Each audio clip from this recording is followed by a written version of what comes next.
Okay, welcome back to a new episode of Tequila Forever, Forever Tequila. Today's episode, I'm doing a review on Caballito Cerrero. I'm gonna go ahead and pour whatever last I have in this bottle, which is a very little bit. So this is what I've been sipping on tonight. So I figured I might as well do a review before it's all gone. There we go. So a little bit about the history on this tequila. Well, let's say it's an agave spirit, but technically it's a tequila. And I'll get a little bit into why it's called an agave spirit. As you can see, it doesn't say tequila anywhere on this bottle. So this is produced at the legendary Santa Rita Fabrica, which is historic, I believe, because of the people, the culture, the history, and so on and so on. And it dates back up to like the 16th century. Wow. You know, it's a brand that it's been around, I believe, since like the 1950s, but they have a lot of history of, you know, producing tequilas and mezcal. Like I said, this is going back, you know, a long time ago.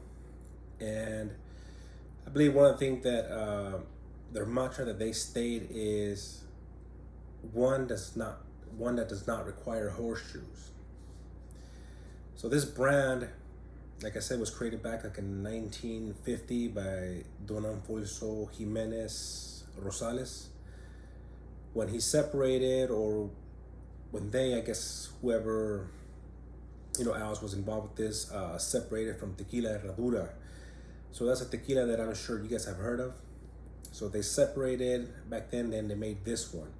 So this is basically without horseshoes, and the other one, if you ever seen a Herradura, you can see the big horseshoe on it. So he was the one, I believe, that co-founded the Tequila Herradura. Anyways, I believe it was like in 2018.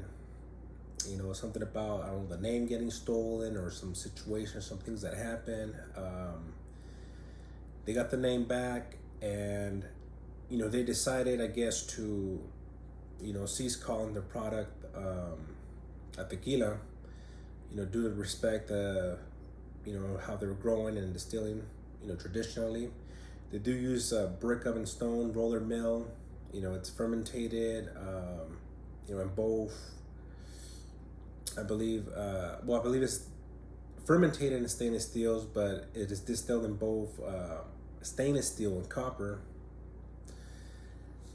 So what was I gonna say about this tequila? There is so much information, so much history. I can't remember all, but you could definitely look it up, you know, read more about it.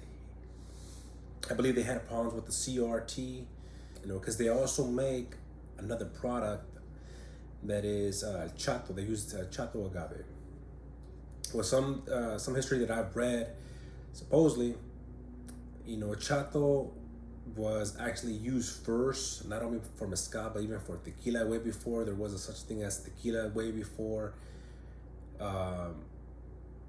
you know, there was the, not way before there was the Blue Weber, but before that was actually a requirement to be called tequila. Before Blue Weber was actually a requirement for tequila, you know, they were using these two types of agaves. So because I believe they were using a chato, that's, I think, part of the problems that they had with the CRT. I think they might be, to this very day, the only company that, you know, that produces, you know, an agave spirit using chato. And by some, it's considered to be still a tequila because everything is made traditionally. Everything is made the way it's supposed to be, just a different agave. I guess it's just a matter of opinion, but if we go legitimately by the book nowadays, then it would not be considered a tequila because they don't use the Blue Weber. And this one, for the same reason, because they don't use they use Blue Weber, but because the whole problem is not considered to be, or it's not labeled as tequila, but it is. And you can tell what you're getting. You see, if you look at the bottle right here on top, it says Azul. So that is telling you that they're using the blue Weber agave. Wow. And the one that is chato agave will say chato on top. So that's one thing you want to look out for, you know. Perhaps in the future, I'll pick up a bottle of, you know, one of the chatos, and I'll go ahead and do a review on that. Like I said, by some they'll still consider it to be tequila. You know, it's, some will say it's mezcal. I mean, I really don't know. That's so back in history. It's going way back. Anyways, a little bit about this bottle in the back, which I'll be turning around. It talks about the agave. It says it's Tequileña Weber. The agave field is San Jose. In Mexico, they cook in brick steam oven.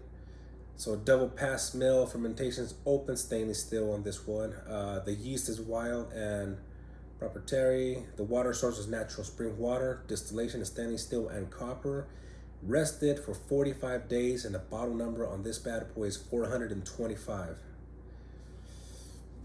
And you guys can see that right there. So this is the Azul Blanco 46, meaning this is the 46%. Woo! Check it out. And then you can see that a little bit up closer. So there is the 40%, like the regular one. You know, I usually like high proof. I think it's a lot more flavorful. But that's just me personally, what I like. So without further ado, let's go ahead and talk about, you know, the aromas on this tequila, and then we'll get into the flavors. And then excuse me if I sound a little weird. I do have a little bit of a runny nose, but I'll do my best from what I remember and from what I can get out of the aromas. So let me tell you right away on the nose, this smells great. What I'm picking up on this tequila is agave, some citrus. I'm getting pepper. I'm getting very little bit of anise. I'm also picking up, you know, like some banana peel. I don't know if you guys ever left a banana in a lunchbox. You know, for a little bit, it gets this kind of aroma to it. You know what I mean? It's not as, you know, it's not as strong as that. You know what I mean? When it's been enclosed, but you get a little bit of that banana smell kind of in this tequila.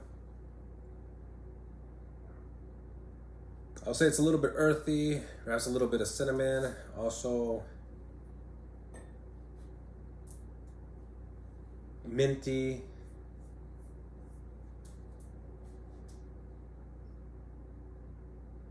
And some smoke. So the kind of smoke that I smell is when you put out a fire. So let's say you had some logs burning, right? And you get that smoke at first. It doesn't smell like that. It's kind of when you turn off, when it gets wet, or when you turn off a fire, you know what I mean? And you get that aroma from the smoke that after. That's kind of a little bit of the smoke that I get. You know what I mean? I don't know if you want to call it wet smoke or whatever, because it technically isn't wet, but it's when the product, you know, gets wet, when you put it out. That's a little bit of, you know, also what I'm picking up. You can say it's a little bit citrusy. I don't know, like an orange, maybe a grapefruit or something.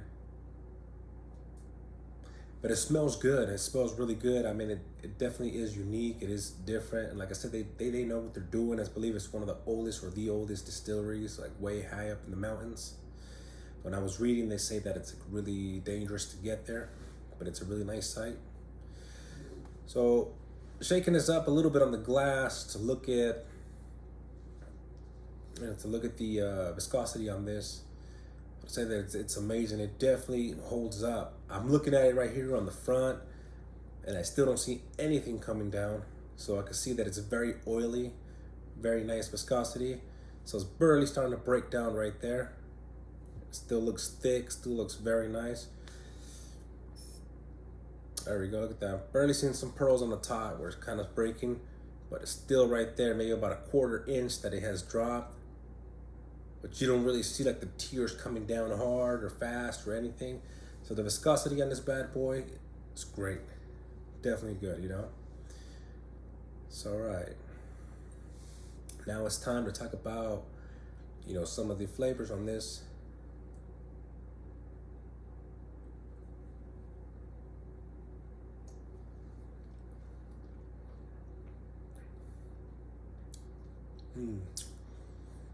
So in this tequila, on the flavors, I'm picking up anise, mint, picking up a little bit of light smoke. I'm picking up, like that banana. So it's also fruity. It actually tastes pretty fruity as well. You do get a little bit of alcohol. I forgot to mention that even on the nose, a little bit of alcohol on the nose and on the taste. It is a 46% proof, or was it 92 proof? Yeah, it's 46%. Yeah, so like I said, I'm getting anise, mint, pepper.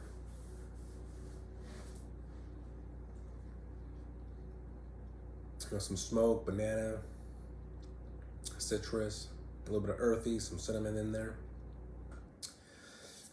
You got a lot going on. This tequila offers a lot. It is very flavorful. Has very nice aromas. Has a nice mouth to it, like a nice mouthfeel.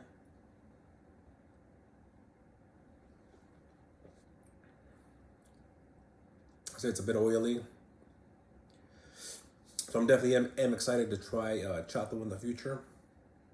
Kind of compare the two, see how that is. But it's definitely unique. I remember the first time that I tasted this, I said, wow, this Blanco is different, and I know there's a lot of Blancos out there that are different for many different reasons. Some of them can be, sweet, bold. Others could be, very minerally. So, it depends. But this is, it's fruity. There's a lot going on. So I definitely recommend this. This agave spirit or tequila.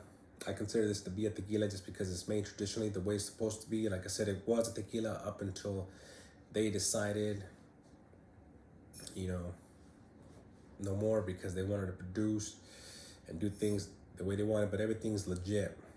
A lot of history, like I said, on this product. Go ahead and look it up. So I'm looking forward to trying some of the other products. If you're looking to know where to find this product, you could try Old Town Tequila. I believe they ship. I don't know if there's any restrictions in other states or whatever, but I know they do ship. I know they do carry it there. So I think this is a very good product. This is also from Amatitan, Jalisco.